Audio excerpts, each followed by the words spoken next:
안녕하십니까. 주역 64개 노트 정리. 이번 시간에는 지화명이 첫 번째 시간입니다.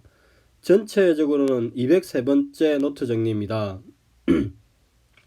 지화명이 꾀는 이제 밝음이 상한다인 꾀인데 그 다산의 그 독특한 견해로 인하여서 저번 시간에서 이 부분도 매우 까다롭다고 하겠습니다. 오늘은 이제 지화명이 꾀의 그 총론적인 설명에 대해서 같이 보겠습니다. 자, 먼저 한자 정리한 것을 같이 보겠습니다. 명의 이간정. 자, 명의 이간정. 명의 이간정. 명의는 어려울 때 고다야 이롭다 하니라 이렇게 이야기합니다. 다사는 요와 조금 다르게 봅니다. 어려움에 처하여 바르게 일을 주관하면 이롭다 이렇게 이야기합니다. 이제 일반적으로 이제 그 이 명이 한자로 보면은 이 명은 밝음이죠. 이는 오랑캐 이자인데 상한다고 이야기를 많이 합니다. 그래서 그 글을 보면은 명은 밝음을 이야기하고 이는 상한다. 그래서 명의는 밝음이 상한다고 이야기합니다. 즉 현인이 어려운 때를 만나서 은둔하는 것을 상징한다고 이야기합니다. 다사는 이와 달리 명은 밝음, 개화한다. 즉 오랑캐, 이족, 명의는 동이족을 개화한다 이렇게 이야기합니다. 그래서 이거를 보면은 이제 두 가지가 이제 해석상 크게 대립니다. 기존의 정통적인 견해는 이 부분이죠. 주어가 여기죠. 명, 밝음이 이 동사 상한다 이렇게 이야기합니다. 근데 다사는 조금 다릅니다. 여기를 목적으로 이야기합니다. 오랑캐를 명, 밝힌다, 개화시킨다 이렇게 이야기합니다. 그래서 이렇게 나뉘어 가지고 전혀 다르게 해석을 하니까 이 부분을 참고하시기 바랍니다. 그러면 지화명의는 이렇게 이제 상계가 곤이고 학계가 리화입니다.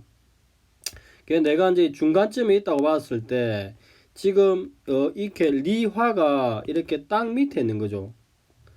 현재는 땅 밑에 있지만 이제 이 상궤에 있는 이 괴들이 점점 하나씩 사라지는 거죠. 그래서 지금은 당장 어렵지만은 나중에 나아진다고 볼 수 있습니다. 똑같은 취지가 지천태를 보면은 지금은 당장에는 이렇게 이제 음이 이렇게 강을 양강을 이렇게 억누르고 있지만은 이미 이제 소 있는 가고 이제 이렇게 양강이 다시 상승하는 그런 기운이 있는 거죠. 그래서 이제 이 부분을 그렇게 현재는 명의계 시절, 지금 여기 보면은 현재는 명의계 시절이라서 해가 땅 밑에 있어서 어렵지만은 장차 이 소인이 날아가기 때문에 이제 나아질 거라는 그런 기대감이 있는 거죠. 요걸 염두에 두고 시간 추이가 그렇게 진행될 것이다 생각하고 괴를 바라봐야 될 것 같습니다. 자, 글을 보면은 이제 상계는 곤이니까 곤은 땅, 대지, 백성, 순종함, 끝없음, 달달함, 인색함, 큰 술에 치마의 상이 있다고 이야기합니다. 학계리는 밝음, 태양, 중녀, 병장기, 예의, 사람이 볼록 튀어나온 배, 새, 날아가다, 이별, 재물의 상이 있다고 이야기합니다.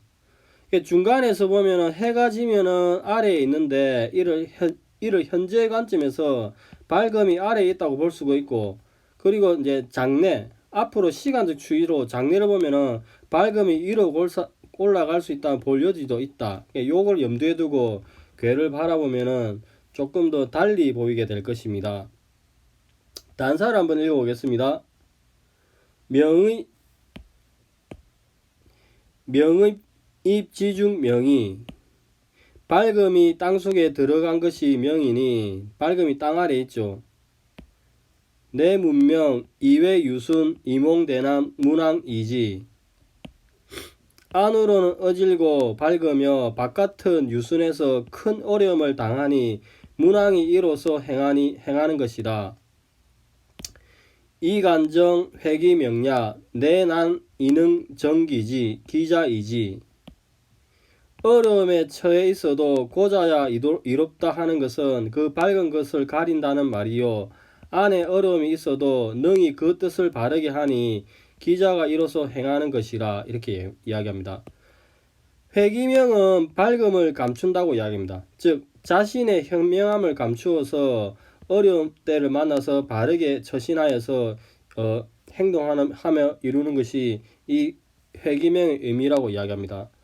그러면 이제 일반적으로 이제 이 효는 이제 기존에 어느 정도 성공을 거둔 뒤에 절망스러운 상황, 암담스러운 상황을 만난 경우에, 즉 밝음이 어둠으로 변한 경우에 이제 그런 위기에 처했을 때 어떠한 행동 자세를 취해야 될 건가에 관한 준칙이 지와 명의가 설명하고 있다고 이야기합니다.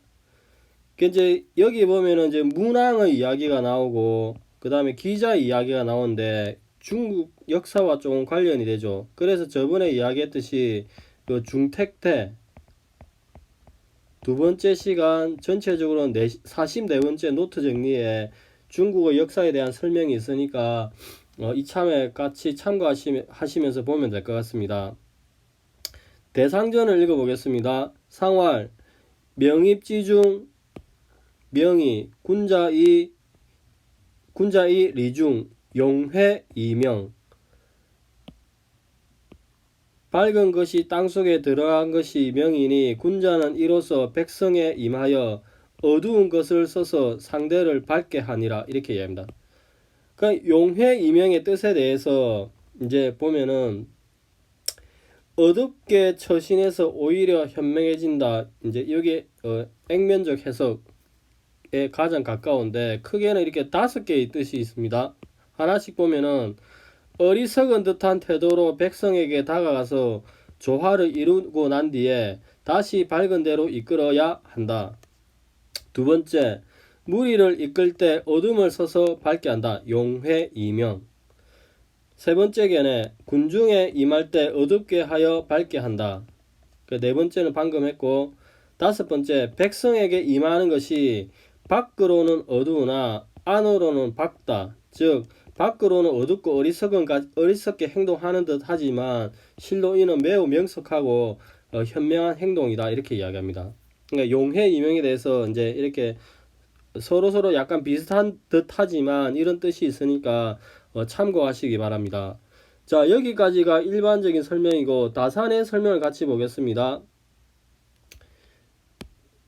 명의 이간정 명의는 어렵고 험난한 일에 이루을 것이다 이렇게 이야기합니다. 자, 전체적으로 총론적인 설명을 보면은 여기가 본계죠.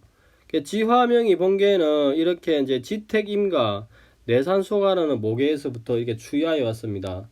그러면 이제 명의를 이제 다산은 이렇게 오랑캐를 교화한다고 이야기합니다. 그럼 오랑캐가 이제 중간에 봤을 때 변방에 있는 무리를 오랑캐라 볼 수 있죠. 그래서 이제 그 방위로 보면은 이렇게 중간을 토라고 봤을 때 곤의 땅 토라고 봤을 때 이렇게 이제 진, 리, 태, 감 이렇게 동서남북으로 이렇게 오랑캐가 있는 거죠. 그 물상을 이제 이렇게 도출하는 게 여기 보면은 여기 진이 있죠. 동쪽. 그다음 리는 여기 있습니다. 남쪽. 그다음 감은 북쪽은 여기 있습니다. 그다음 태 서쪽에 오랑캐 이렇게. 그래서 곤의 나라 주변에 오랑캐가 있는데 리로서 사랑방 오랑캐를 밝힌다 이렇게 이야기합니다. 그 이제 앞부분에서 설명했듯이 기존의 견해는 기자의 명의 즉 밝음이 상해를 입었다 이렇게 이야기하는데 다산은 그와 달리 기자가 오랑캐를 교화시켰다 이렇게 이야기합니다.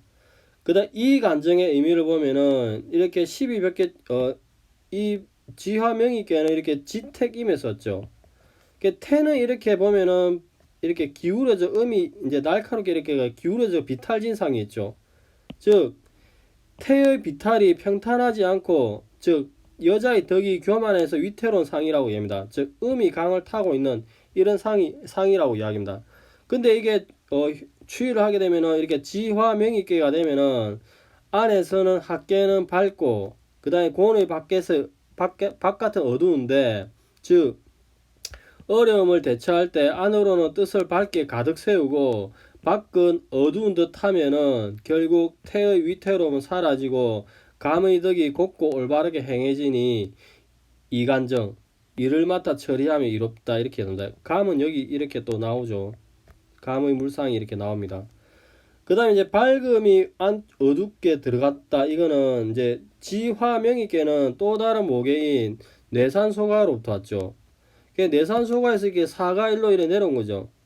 그래서 사가일로 내려온 게 사가 저 땅바닥 밑으로 내려갔죠.